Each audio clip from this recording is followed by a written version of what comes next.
कोण सांगतंय? कॉमन उत्तर नको आहे सर सांगा. दोन विद्यार्थ्यांची जोडी केली आहे आणि त्या आपसामध्ये चर्चा करतात. ओके अजून बेस्ट सर थँक्यू. अजून काय वाटतं अजून मॅम? पेअर केल्यानंतर डिस्कशन करतात. ओके अजून मायक्रो ऑब्झर्वेशन. एकमेकांच्या समोर एक्झॅक्टली एकमेकांच्या समोर बसलेले आहेत ते फेस टू फेस. बघा आपण जेव्हा प्रशिक्षणामध्ये तुमच्याकडून आम्ही कृती करून घेतोय तर त्या कृतींमध्ये आपण जी रचना केली आपल्या वर्गामध्ये कशी केलेली आहे? टेबल मांडले त्याच्या बाजूला खुर्च्या मांडल्या. ओके आणि मध्ये पण स्पेस खुर्च्या दिलेल्या आहेत.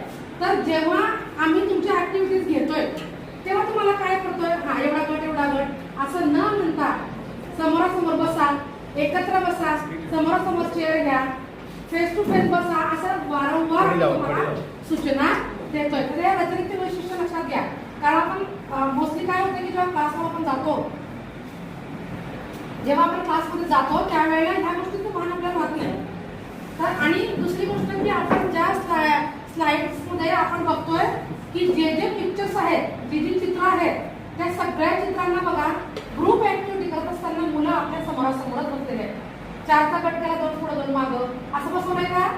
नाही. क्लासरूम मॅनेजमेंटमध्ये आपण बघितलं टॉपिकमध्ये की मुलांचं फेस टू फेस म्हणजे विचारांची देवाणघेवाण असू दे, कृती असू दे, त्यांनी एकमेकांच्या गोष्टींमध्ये समरस होणं गरजेचं आहे. त्या ऍक्टिव्हिटीला अर्थपूर्णाने किंवा जेवढी प्रभावीपणे आपला उपक्रम व्हायला पाहिजे तो होणार नाही. म्हणून या गोष्टींची आपण दक्षता घेतली पाहिजे. आणि तर त्या सिम्बॉलचं म्हणणं तेच आहे की समोरासमोर मुलांना चर्चा करू देत. ओके तर मग ह्या जोडी रचनेबद्दल आपण थोडंसं बोलूया.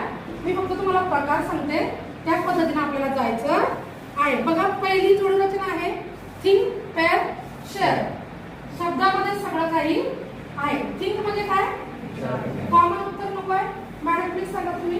विचार करतात. आणि पेअर म्हणजे ओके. आणि शेअर म्हणजे चर्चा करणे. म्हणजे काय करणार? मुलं व्यक्तिगत विचार करणार आणि मग काय करणार?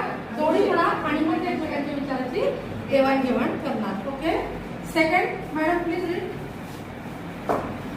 पेअर डिस्कस शेअर इत्यादी पेअर करणार. मग दोघांमध्ये डिस्कशन होणार. जे काही डिस्कशन समोर प्रेझेंटेशन. Right madam. बरोबर आहे मॅडमचं. सर बरोबर आहे मॅडमचं. ओके तिसरी स्टेप तुम्ही वाचा सर. तिसरा प्रकार आहे सांगा तुम्ही प्लीज. सरांचा पण ऐकूया कारण आपल्याला त्याच्याशिवाय समजणार नाही. ठीक आहे. दोघांच्या गटामध्ये चर्चा करेल, विचार